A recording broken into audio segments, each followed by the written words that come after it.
The activities and characteristics of the ethereal element can be observed as accommodation for the room for the external and internal existences of all living entities, namely, the field of activities of the vital air, the senses, and the mind. Purport by Śrīla Prabhupāda. The mind, the senses, and the vital force, or living entity, have forms, although they are not visible to the naked eye. Form rests in subtle existence in the sky, and internally it is perceived as the veins within the body and the circulation of the vital air. Externally, there are invisible forms of sense objects. The production of the invisible sense objects is the external activity of the ethereal element, and the circulation of vital air and blood is its internal activity. That subtle forms exist in the ether has been proven by modern science by transmission of television, by which forms or photographs of one place are transmitted to another place by the action of the ethereal element. That is very nicely explained here. This verse is the potential basis of great scientific research work, for it explains how subtle forms are generated from the ethereal element, what their characteristics and actions are, and how the tangible elements, namely air, fire, water, and earth, are manifested from the subtle form. Mental activities, or psychological actions of thinking, feeling, and willing, are also activities on the platform of ethereal existence. The statement in Bhagavad Gita that the mental situation at the time of death is the basis of the next birth is also corroborated in this verse. Mental existence transforms into tangible form as soon as there is an opportunity due to contamination or development of the gross elements from subtle form. So, well, as Śrīla Prabhupada says, this verse is the potential basis of great scientific research work. I will maybe outline briefly what might be involved in that.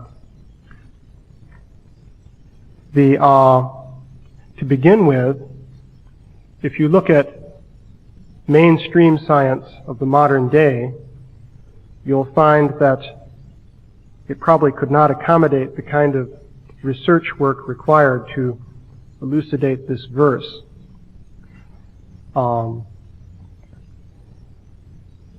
Science as it exists today is based on physical reductionism. And basically the idea is that everything occurs according to the laws of physics, the existing laws of physics. Now, of course, the laws of physics change as time passes. The laws of physics today are different from what they were in the 19th century. And one might expect that the laws of physics will continue to change in the future, just by extrapolation of what happened in the past. However, the prevailing viewpoint generally tends to be that whatever laws of physics we have now must be the ultimate laws. So toward the end of the 19th century, there were scientists who were saying that, well, physics is a closed subject. There's really nothing more to discover that is fundamental. Somebody is reputed to have said that the future of physics will consist of calculating the different constants to more and more decimal places. But that's the only thing that can really be done now. Actually, it was Michelson who apparently said that, of the famous Michelson-Morley experiment. But, of course, in the 20th century, there were revolutions in physics. You had quantum mechanics and the theory of relativity being introduced, which were fundamentally different from the physics that went before. But now, at the present time, there are many prominent physicists who are talking about the end of physics. They're saying that the really fundamental discoveries have been made. And this is a very frustrating period for physics because there's nothing more to discover other than just minor refinements of what we already know. In fact, a book recently came out entitled The End of Science by a fellow named John Horgan. He's a writer for the Scientific American magazine. And he argues in that book that really there's nothing much left to discover. We basically have it all figured out. So, according to that viewpoint, the statements made in this verse could not really be pursued or investigated. Now, if you look at the laws of physics as they exist, you'll find that they do not allow for an interaction between mind and physical elements. In fact, they do not allow for the existence of mind as an entity separate from the physical elements. The prevailing theory of the mind is that the mind is simply a byproduct of the action of neurons in the brain. Now, it's curious. Recently, Francis Crick, the famous Nobel Prize winner and discoverer of the DNA structure, wrote a book in which he called this the astonishing hypothesis. And a lot of people were astonished by the title of the book because it didn't seem so astonishing for a scientist to claim that your mind is nothing but the action of neurons, because that's what everyone has been saying for many years. But actually, if you look at it, it is a rather astonishing hypothesis. A neuron is basically a little, well, it's a cell with a long tube extending from one point to another, and it can transmit a kind of electrochemical impulse along this tube. So if it's stimulated at one end, it can send the impulse to the other end, where it may connect to other nerve cells and stimulate them so they send impulses and so forth. So this is what goes on in the brain. And the prevailing view of the mind is just the sum total of a lot of electrical and chemical impulses being transmitted down these different tubes within the brain. And that's it. So that has to account for thinking, feeling, and willing, conscious perception, and so on. In fact, it doesn't account for any of those things. And this is even admitted by some scientists today. You even find in Scientific American articles saying that, well, we really can't understand consciousness in terms of the physical structures of the brain and the activities that go on within the brain. Nonetheless, the prevailing view is that if we do explain it, this is how we have to explain it. The conclusion then being that, well, maybe we'll never explain consciousness. So science as it exists today is very much committed to this idea that the mind can be reduced to the brain. The action of neurons, in turn, is compared with the behavior of a computer program. The idea is that just as a computer program carries out a series of steps by logical rules, so these neurons acting together also carry out a series of logical steps. So according to this conception, in principle, you could build a computer which would duplicate the action of your brain, and that would then duplicate your mind. So you could have a computer which would, by its computations, recreate the essence of your mind and your consciousness, and so forth. So this is a very prominent viewpoint, and it's remarkable that at the present time there are quite a number of scientists who literally believe that if we could build a sufficiently powerful computer, you could scan your brain somehow, record all the neural interconnections, and download that into the computer. And when you ran the computer program, thus programmed according to all of the neural connections in your brain, that would be you. So, according to this concept, you could attain immortality by being downloaded into a series of computers. Now, I know of one philosopher who then accused these scientists of being, he said they're closet Buddhists. because they believe in transmigration, but they don't believe in the existence of a soul. And that's actually what you find in Buddhism.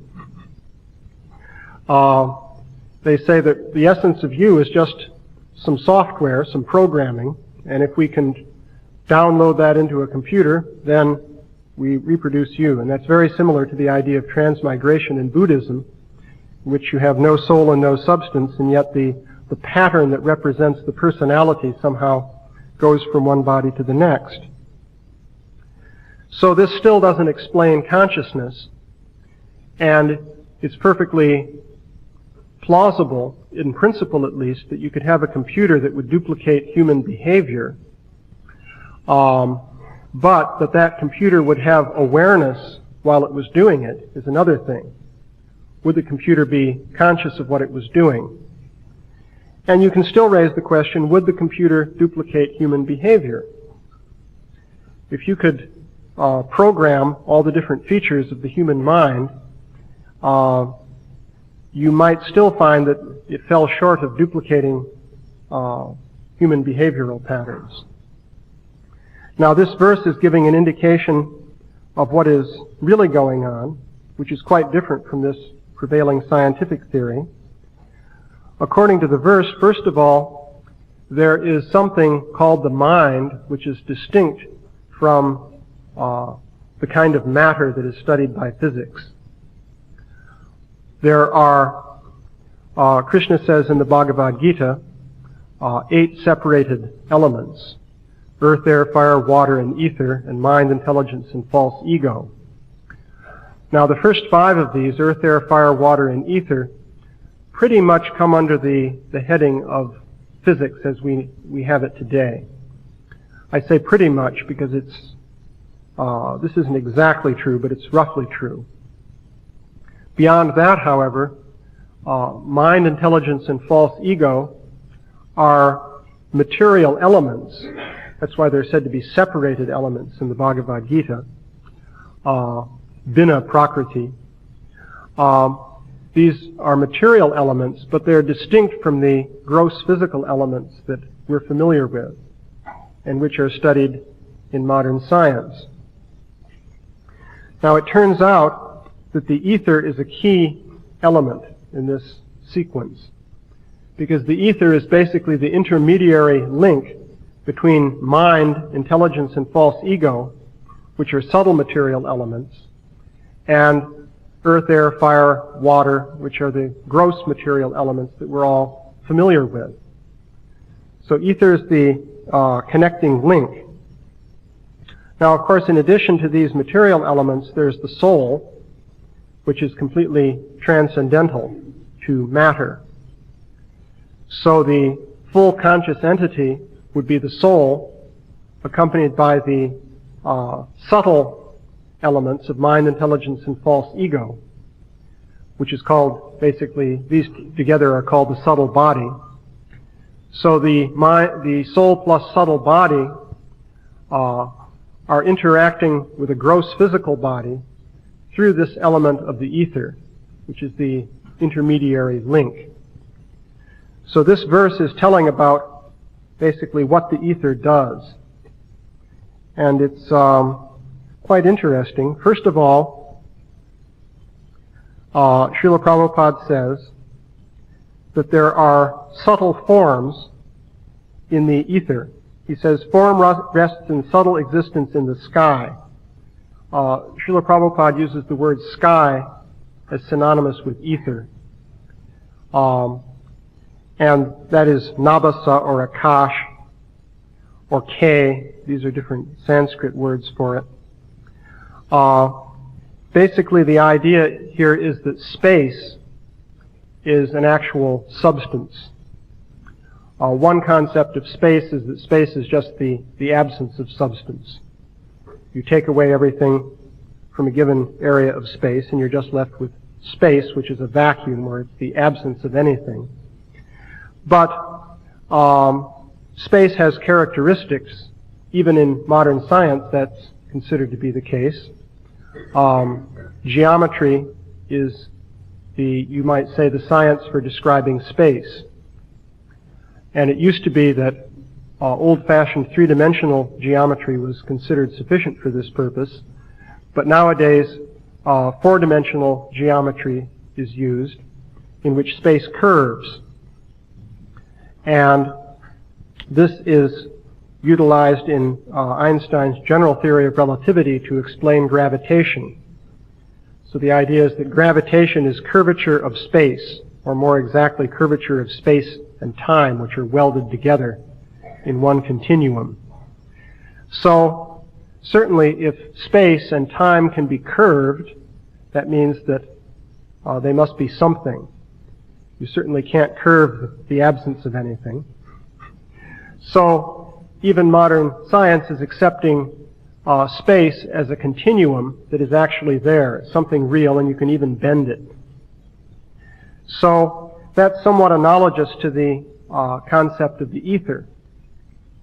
But the Vedic concept of the ether is still a bit different from the idea of curved space-time in modern physics.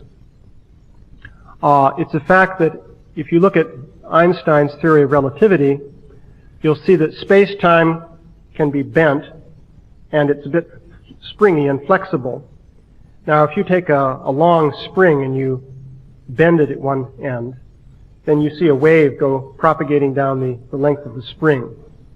Or if you take a rope and you wave one end back and forth, a wave will go down the length of the rope due to its springiness. Well, space also does the same thing according to the theory of relativity, and so you can have gravitational waves. But the result of having gravitational waves is that if you bend space in a given region, quickly that bent region propagates outward and goes away from you at the speed of light. So you can't bend it and have the bend remain in a given place.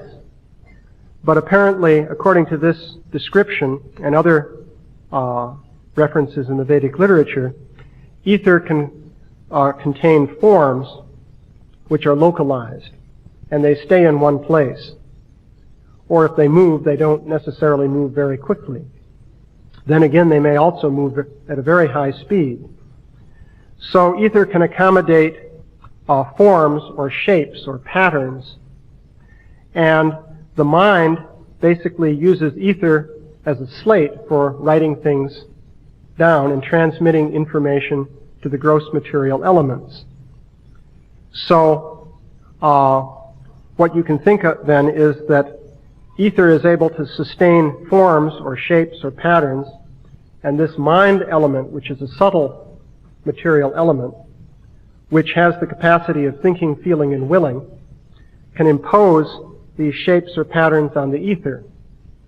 Now, the gross elements are embedded within ether, so when shapes and patterns are imposed on the ether, that in turn affects the gross elements.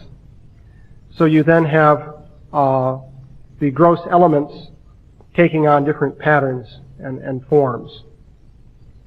So the result then is that if you conceive of an idea in the mind, that can produce a pattern in the ether, which in turn can affect gross matter. Now that would be the explanation, for example, of what I'm doing right now, according to the Vedic understanding, is I'm sitting here and talking.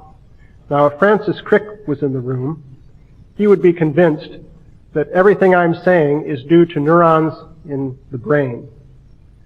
So nerve impulses are going back and forth and bringing out information and doing computations, and eventually these impulses go down to the vocal cords and the diaphragm and so forth, and the result is these words are produced which you're listening to. And it's all just done by neurons and chemistry and electricity and so forth. According to the Vedic understanding, what really is happening is this. I have an idea within my mind. That idea is used to generate patterns in the ether.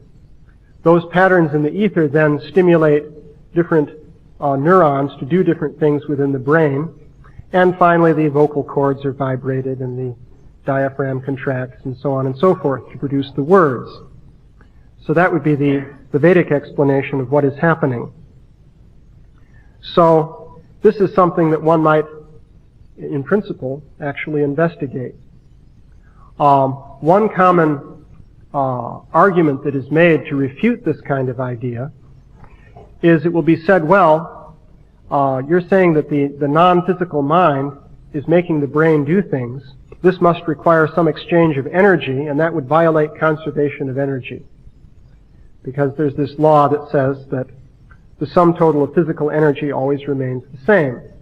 So if my mind, by manipulating the ether, can make neurons do something, it must be violating this law that the total energy remains constant.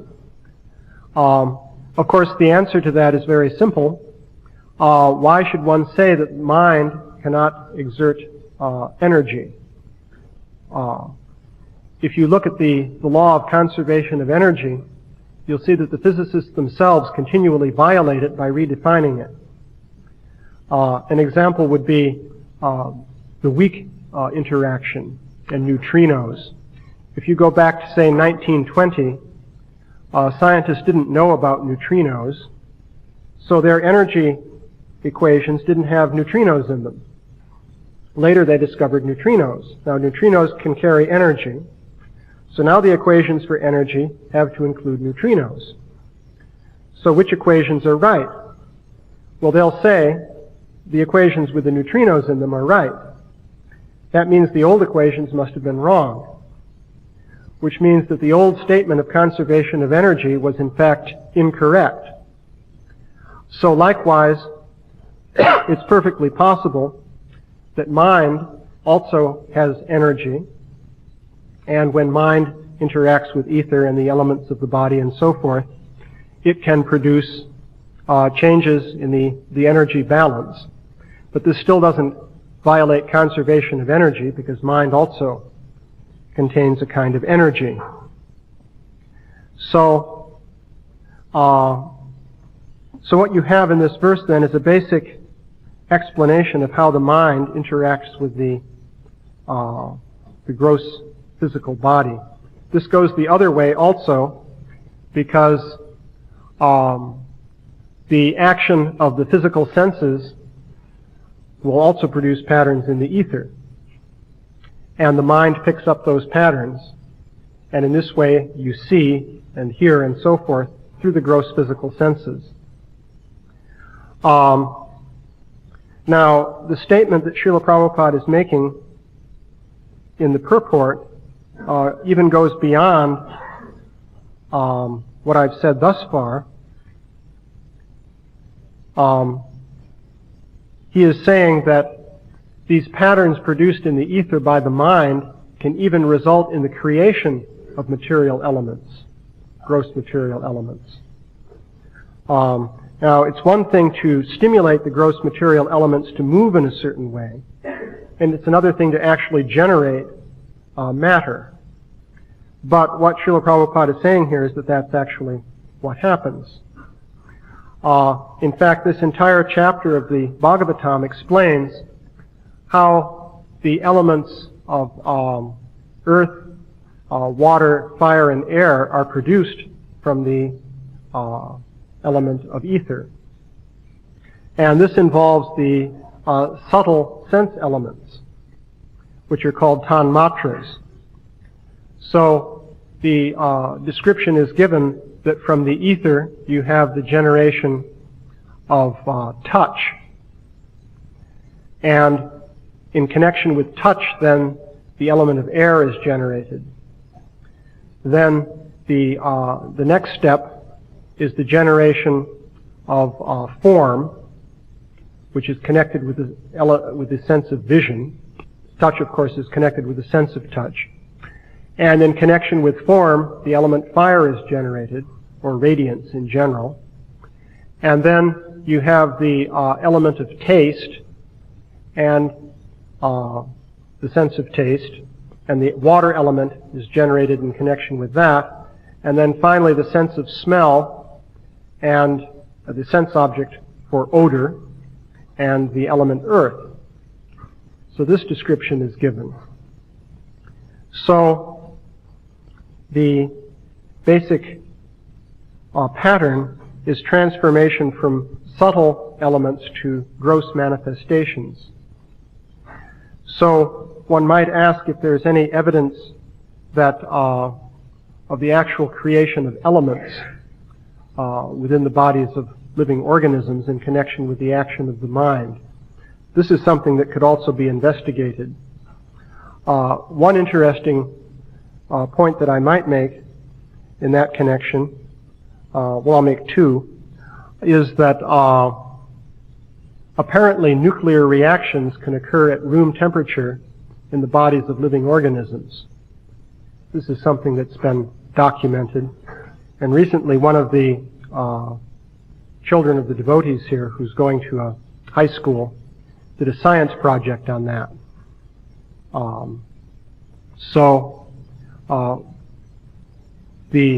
The investigation involved growing plants and monitoring the amount of calcium in the plants. Basically, you start with some seeds, and you take a large batch of seeds, divide it into two parts, measure the amount of calcium in one batch chemically. Then you assume the other batch has pretty much the same amount of calcium. Then you grow those seeds and you monitor how much calcium is going in. You use distilled water, which wouldn't have any calcium, and so on. So you monitor calcium intake and let the seeds sprout and grow for a while until you have plants there. And then you analyze them chemically to find out how much calcium there is. And you'll find out that there's more than you can account for by what went in and what was there in the original seeds. So this has been reported in various papers which are not taken too seriously by mainstream science, but the reports are there. So this student was Tosan Krishna's son. The student was doing the science project, so I gave him some papers describing these experiments. He did them. He had a chemist at the University of Florida do the chemical analysis without telling him what it was all about. So the fellow didn't know what he was measuring. He just said, okay, I measure the amount of calcium in these plants and so forth. And he got the results that agreed with what Carabrand had reported, the scientist who originally did these experiments. So it's an interesting confirmation. Of course, it's considered to be a little bit unusual to say that elements can be created within the bodies of living organisms. But one could investigate and see if this really happens. It looks as though there's some evidence indicating that it might happen. Also, I could make another comment concerning this whole question of mental existence giving rise to tangible form. There is a great deal of practical evidence for reincarnation in which you have young children who remember previous lives. There's a psychiatrist named Ian Stevenson who's investigated many cases of this type. In many cases, it is possible to take the story told by the child and investigate and actually find that the previous person that the child says that he or she was in the previous life actually did exist, and to confirm various details in the life of that person. An interesting additional feature of this is that many of the people of the children who report past lives, report that they died violently in the previous life. This seems to be connected with remembering your previous life for some reason. In any case, in quite a number of cases, it was possible to determine the injury that caused death in the previous life, even to the point of finding medical records indicating what this injury was. And it turned out that the child frequently has a birthmark corresponding to the injury. For example, let's say the injury was a bullet wound to the head. This was one case in particular. In the previous life, medical records indicate that the bullet went in one temple, making a small hole, and it came out the other temple, making a large hole. This is what bullets will do. So the child had a small, compact birthmark in this location and a more large, diffuse one on the other side. Stevenson was able to find about 40 different cases of this in which he was able to confirm the effect. So it would appear that you have a case in which the mind recorded the trauma of the injury causing death, and when the embryo was developing, this was imposed on it as a mental pattern, which gave rise to a physical birthmark. So that's an interesting example showing some empirical data that might be related to what's described in this verse. So there's potential for great scientific research work here. So anyway, I'll stop there. Are there any questions or comments? Yeah? When these things like a down create things for fighting to get they can't magically create that. Now, is that creation being down or is more what creating it? Yes. But how is that done? Well, as I understand it, I mean, I don't know the details of how that's done, but these weapons are of a subtle nature. So the understanding, as far as I'm aware, would be that toward the end of Dwapara Yuga, there were military applications of techniques for generating gross matter from subtle elements. So it was possible actually to create gross physical forms using the subtle mind.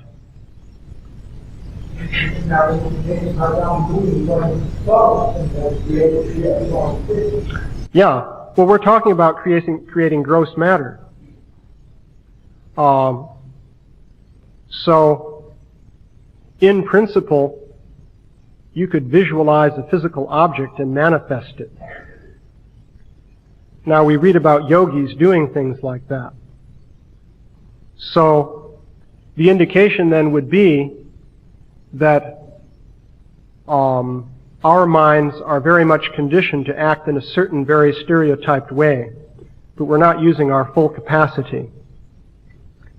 But in principle, many things could be done that we're not able to do. Yeah?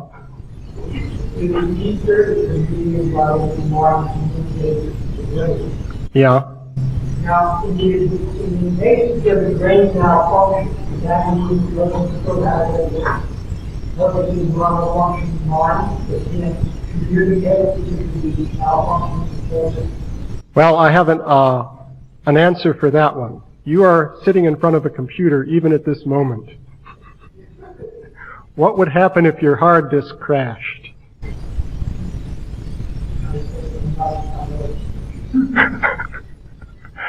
Well, you can see, one could say the physical brain certainly carries out a lot of functions involving the body.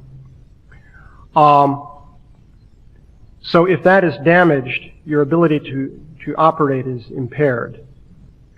Likewise, you can become dependent on using a computer. And if the computer then becomes impaired, then that can interfere with your ability to do things. It seems to me to be an analogous phenomenon. Now that gives rise to the question, would it be possible, just as a person may renounce computers and say, okay, I'm not going to become dependent on computers. I'll just use my mind for everything. After all, that's the old-fashioned way to do things. You could say, well, could the mind, could a person somehow become independent of his brain? And in that case, brain damage presumably wouldn't affect him. That's an interesting question. In principle, it seems to me that that should be possible. Pardon me? Well, yeah, I mean, just consider. Well, another example, you don't have to go so far as to become an actual permanent ghost, but there are these out-of-body experiences. This is quite well corroborated. The evidence there would be, let's say a person has a heart attack, their heart has stopped beating for a couple of minutes. According to medical science, the brain deprived of oxygen cannot perform its functions. The neurons are not able to fire normally and so forth. So therefore the person's mind should be completely shut down at this point. But you have people at that very point saying that they experience floating out of their body, looking at things in the room, and seeing what's going on. Maybe even going through the wall into another room and seeing what's going on there. Then when they recover from the heart attack, they may report what they saw, and it turns out they were right. Now, how could they do that if their mind was shut down during that time period? So,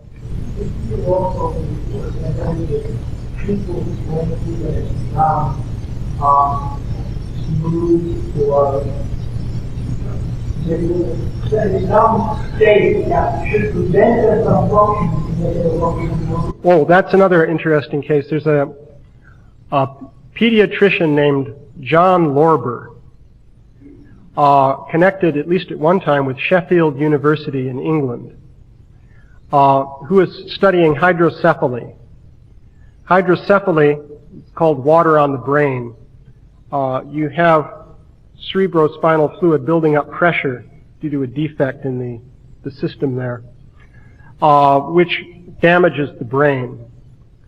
And in very advanced cases, the cerebral tissue is reduced to a thin film around the inside of the skull. So the person, in effect, has no brain, or at least the higher brain, which is supposed to do the thinking, is grossly defective. And Lorber said that he had cases of students who were, bright college